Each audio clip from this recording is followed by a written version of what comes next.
Hello everybody, it's only Rosie. This is Happy Thursday. I recognised that when I did my little Monday video there was more to say, but I wasn't fully in my process, and through the rest of the day really did go through the process. And what happened was I had a very long day teaching and got to sort of the end of the day where I was teaching my classes, and three simultaneous things were happening. One, I was teaching. Two, I wanted to just break down, fall to my knees and just cry.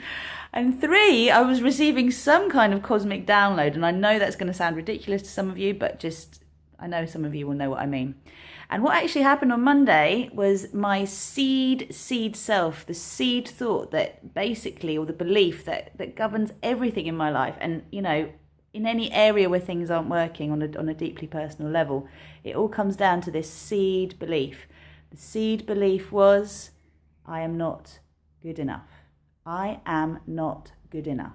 That is my seed belief. And you know what? It's not mine. I didn't plant it there. No one said that to me as a child. No one in my family said, you're not good enough. You don't deserve. Maybe my mum sometimes when she was angry.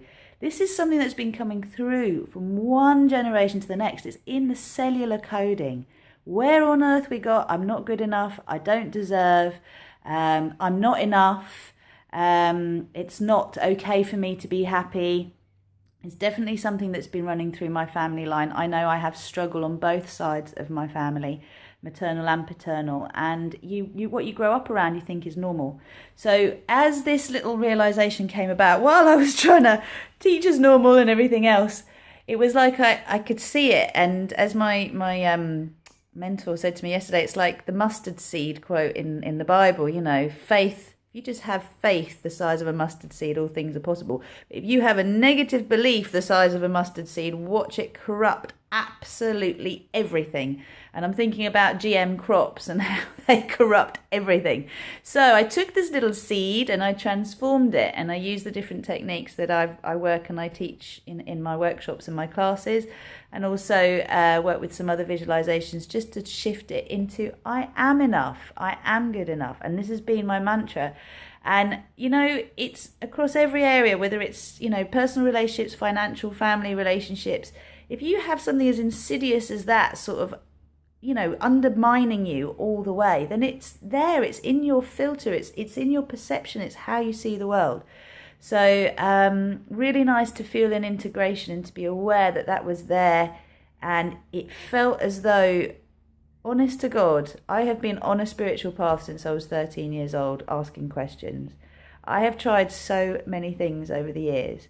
I've never ever felt like I did on Monday, that I'd actually peeled back all of the layers possible to peel back to get to the causal body, to the seed DNA programming blueprint that's been there, that's been reproducing itself all these years.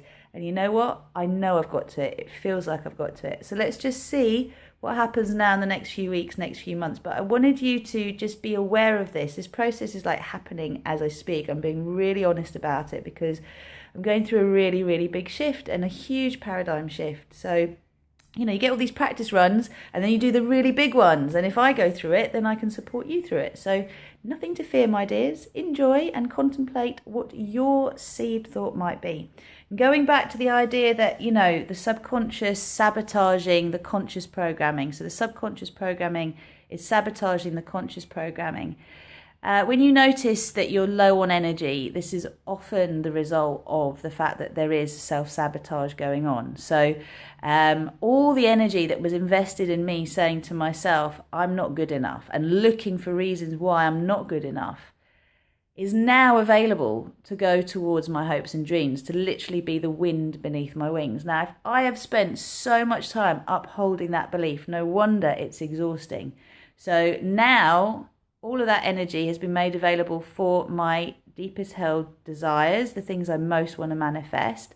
And I expect to see a big shift within the next 4 to 6 weeks. So I'll keep you posted on that.